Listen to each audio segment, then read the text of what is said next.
Kalau di bibit petani itu kan murah. Bibit dari PT BC kan mahal. 2 kali lipat harganya. Kemudian kami mencoba untuk membuat benih sendiri. Karena dilegalkan tidak bisa, ya Pak ya. Kita punya izin, tapi kita melegalkan benih induk yang kreasi kita sendiri tidak bisa.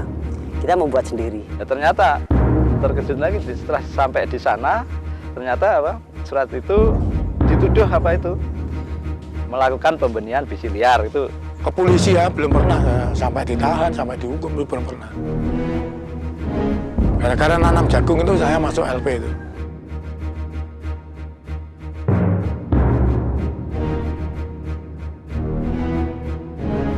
Petani yang tergabung dalam Persatuan Petani Kediri ini menuntut agar Dewan memberikan sanksi kepada PT BC yang ada di Pare, Kabupaten Kediri. DPRD harus mampu dan berani memperjuangkan serta mendesak pemerintah Kabupaten Kediri untuk menanganinya. Pemberian kreativitas petani dalam menyumbang hasil alat produksinya seperti ular, kelinci di Kecamatan Pare yang benar-benar dibutuhkan dan memberi manfaat besar bagi petani supaya dibuat peraturan yang mendukung.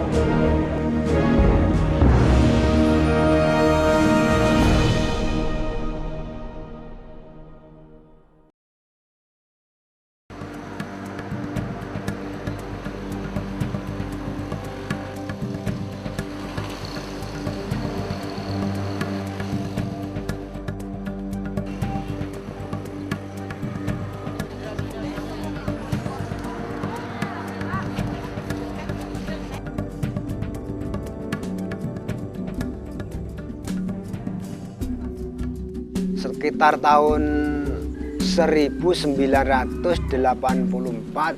saya itu pernah kerjasama diajak oleh PT BC menanam benih jagung itu selama 4 periode. Kemudian kan saya sudah tahu cara-caranya menanam. Setelah itu saya putus tidak menanam lagi atau tidak kerjasama lagi dengan PT BC itu. PT BC kan menanam jagung itu istilahnya berkeliaran gitu. Jadi enggak satu tempat gitu, enggak.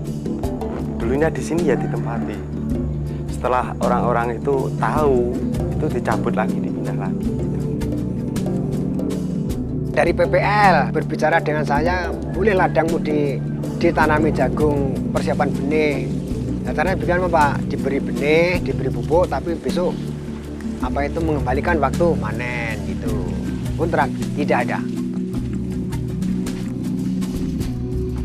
Pada waktu keluar dari perusahaan kita terketuk sekali hati kita untuk paling tidak bagaimana menolong petani. Kalau kita bicara di jagung hibrida, Pak, jagung konsumsi tidak ada 2.000, tapi benihnya 40.000, 20 kali lipat. Ini kan yang jadi ring.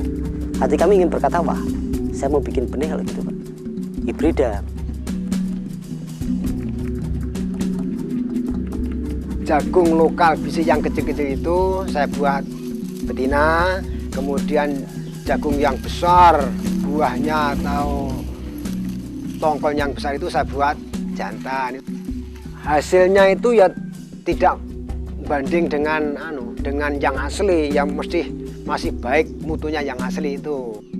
Umpama ciptaan dari benih yang asli BC itu perkirakan 1/7 hektar itu mendapatkan 1 ton.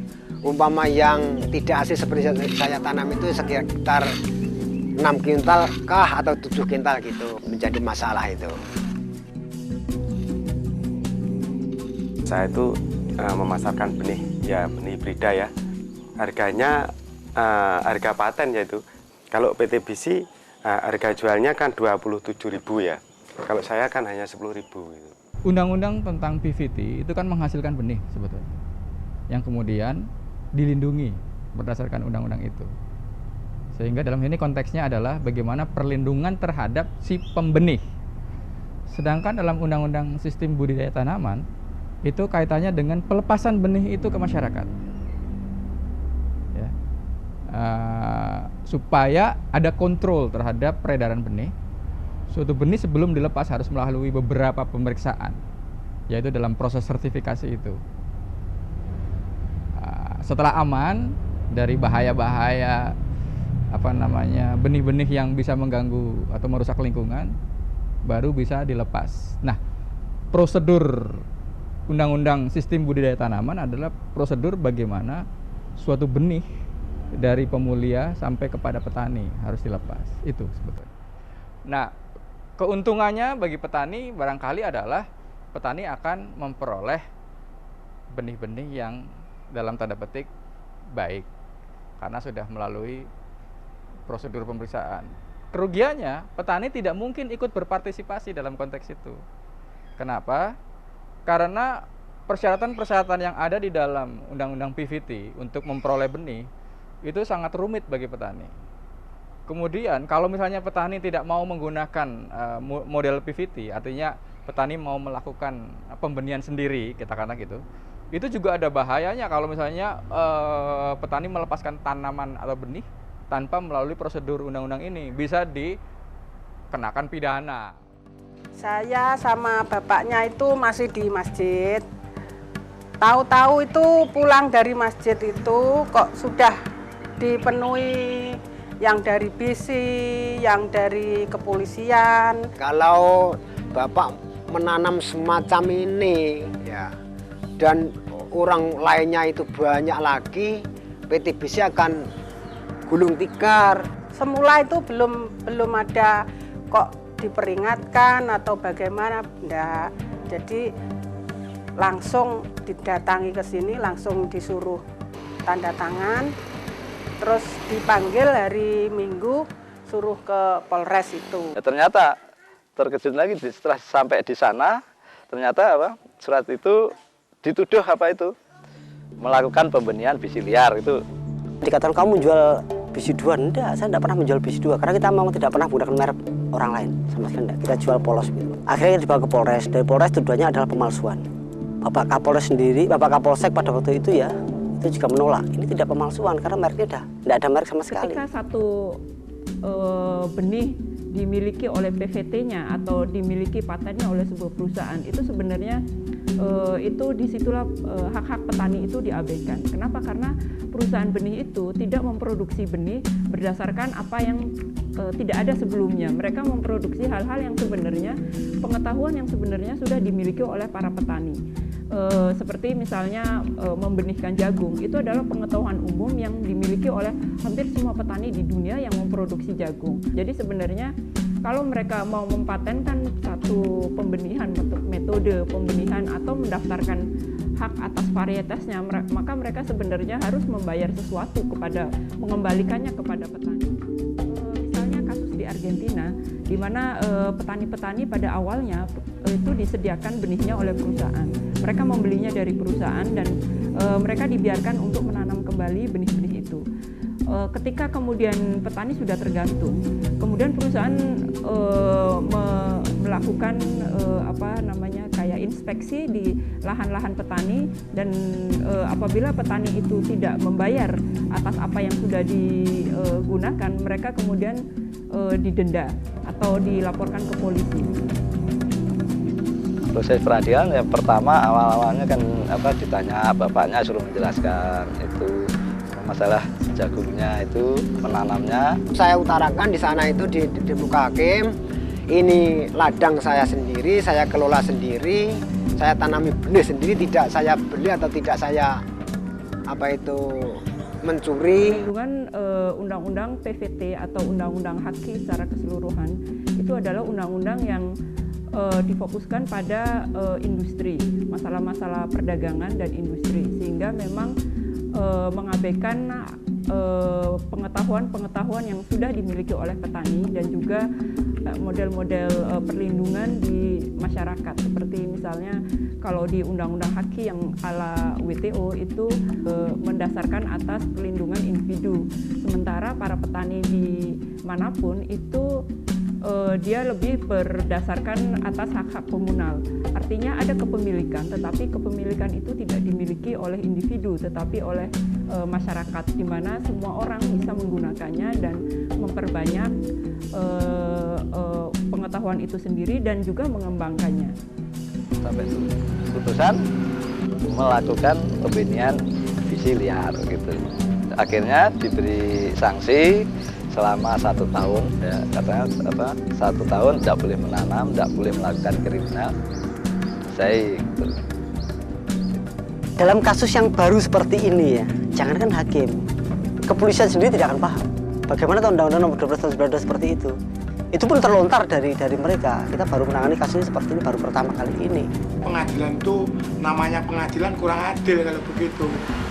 Kalau masyarakat selalu ditakut-takuti semacam itu. Komplain dari petani sebetulnya tidak ada sama sekali. Sebetulnya kesaksian palsu Pak di situ. Artinya apa?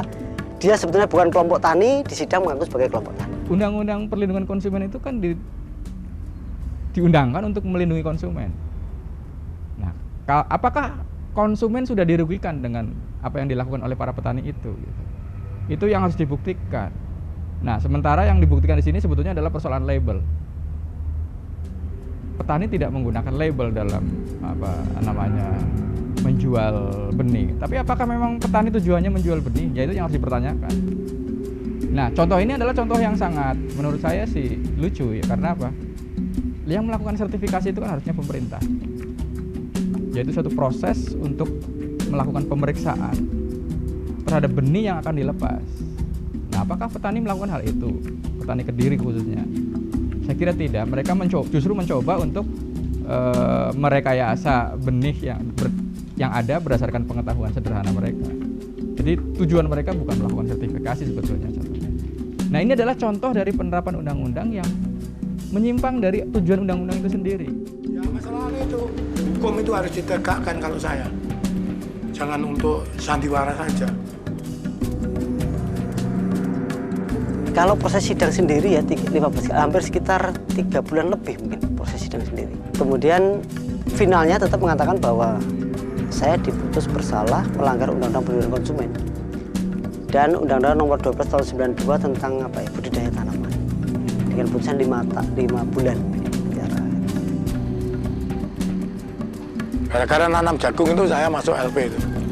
Ponisnya terakhir itu katanya tentang budidaya tanaman Undang-Undang Nomor 5 Tahun 92. Hukumannya karena kena 1 bulan kurungan.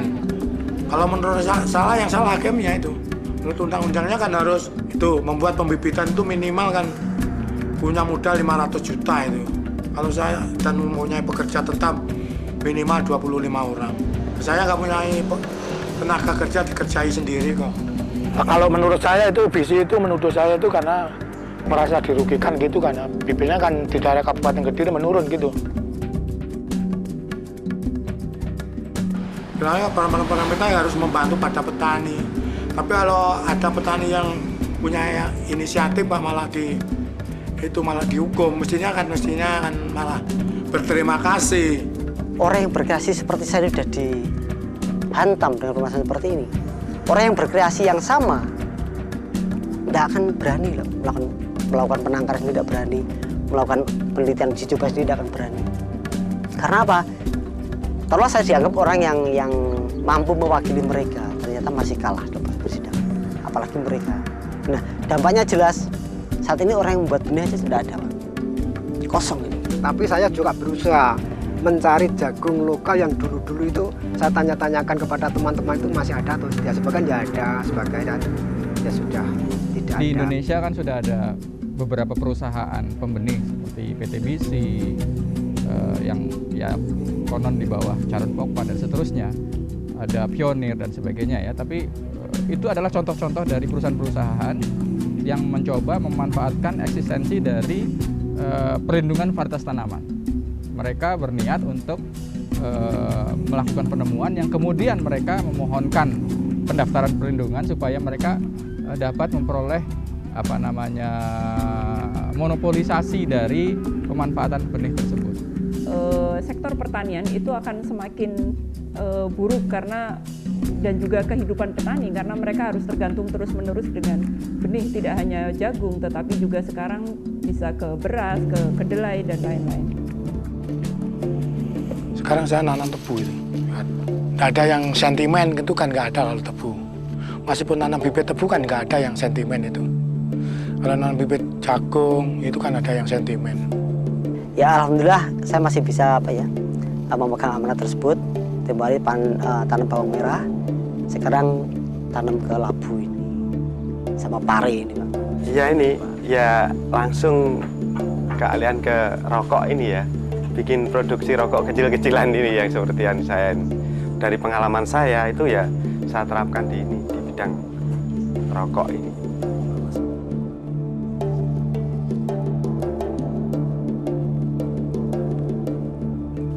Harapan saya itu ya supaya ada perlindungan kepada petani, kalau apa itu menanam itu supaya dibebaskan, pokoknya asalkan tidak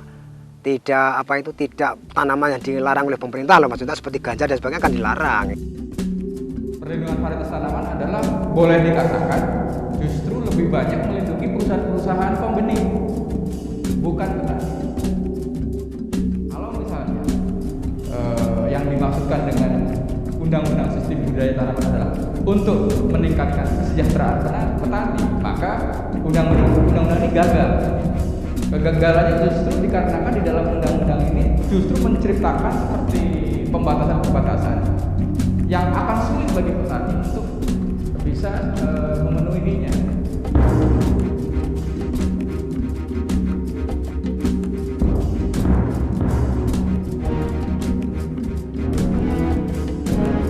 Petani yang tergabung dalam Persatuan Petani Kediri ini menuntut agar Dewan memberikan sanksi kepada PT Misi yang ada di Pare, Kabupaten Kediri. DPRD harus mampu dan berani memperjuangkan serta mendesak pemerintah Kabupaten Kediri untuk menanganinya.